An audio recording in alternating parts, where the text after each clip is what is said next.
नमस्कार विद्यार्थी मित्रांनो, मी संतोष बुड्डेवार आपलं स्वागत करीत आहे विद्या कोचिंग क्लासेसमध्ये.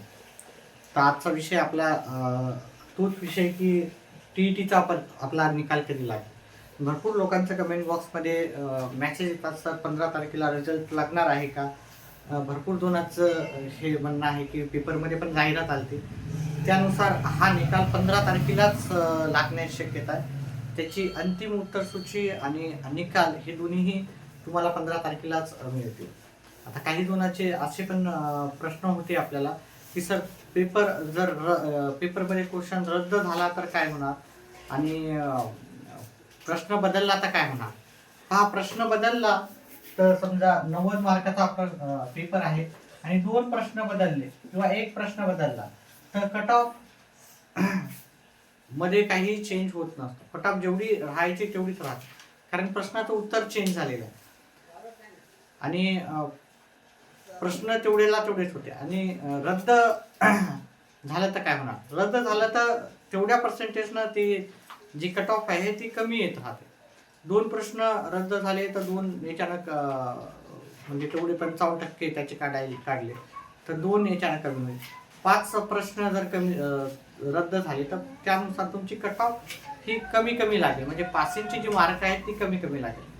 आता बऱ्याच जणांचा संभ्रम आहे की 82-83 मार्काचा वर काय आहे सर, 82 मार्काला पास आहे का 83 मार्काला पास आहे, यावर मी बोलणार नाही. कारण जे ह्यावेळेस पहिली वेळेसच परीक्षा देत आहेत आणि त्यांनी बाकी चॅनेलमध्ये थ्रू पाहिलेलं आहे की 82 मार्कालाच पास आहे, तर मी त्याच्याबद्दल बोलणार नाही. कारण याच्या आधीच्या ज्या परीक्षा झालेल्या आहेत, भरपूर परीक्षा झाल्या, भरपूर जणांनी 4-4, 5-5 परीक्षा दिलेल्या आहेत, त्यांचा अनुभव जर तुम्ही विचारला, त्यांना जर विचारला ज्यांनी बऱ्याच वेळेस परीक्षा दिलेल्या आहेत, तर ते तुम्हाला सांगतील की नक्कीच 83 मार्काला पास असते कॅटेगरीला, ओपनवाल्याला 90 मार्काला पास असते.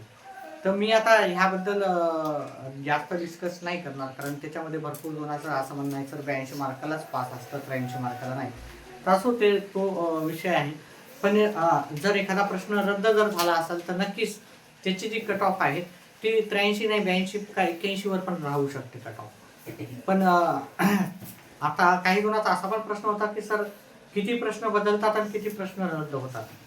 जास्त शक्यता काय आहे, जास्त शक्यता प्रश्नाची उत्तर बदलण्याची खूप कमी अशी शक्यता असते, पण प्रश्न रद्द होण्याची शक्यता जास्त राहते. प्रत्येक वर्षी दोन्ही पेपरमध्ये मिळून 2 ते 3, 4 प्रश्न नेहमी रद्द होत असतात.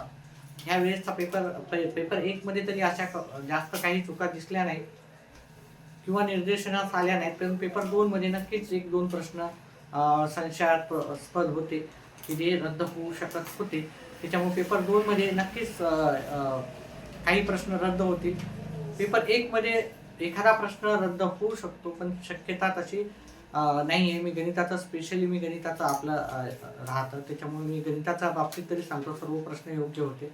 बाकी विषयाचं मला तेवढं ज्ञान जास्त तेवढं एक्सपर्ट नसल्यामुळे मी त्या विषयावर जास्त भाष्य करणार नाही. ज्यांचा ह्यावेळेस TET क्लिअर होईल त्यांचं सर्वांचं अभिनंदनच राहील, आणि ज्यांचं TET ह्यावेळेस क्लिअर होणार नाही त्यांनी पुढच्या तयारीला लागायचं आहे. त्याच्यासाठी गणिताचा जी पण मदत लागेल, गणिताचा जे पण डाऊट्स असतील ते नक्कीच मी तुम्हाला सोडवण्याचा मदत करण्याचा प्रयत्न करणार आहे. त्याच्यासाठी आपल्या व्हिडिओला लाईक करा, चॅनलला सबस्क्राईब करा. व्हिडिओ लाईक केल्याच्या नंतर हाईप एक ऑप्शन येतं, जर हाईप आलं तर त्याला हाईप पण करा आणि व्हिडिओ जास्तीत जास्त आपल्या मित्रमंडळीपर्यंत शेअर करा. सध्याच्या एवढंच. आपला जो रिझल्ट मी तुम्हाला सांगितलेला आहे की 15 जानेवारीच्या आपला रिझल्ट येणार आहे, हे बऱ्याचशा वर्तमानपत्रांना आपल्याला सांगितलेलं आहे. त्याच्यामुळे रिझल्ट हा 15 जानेवारीला येऊ शकतो, एवढीच अपडेट आहे यावेळेस. धन्यवाद.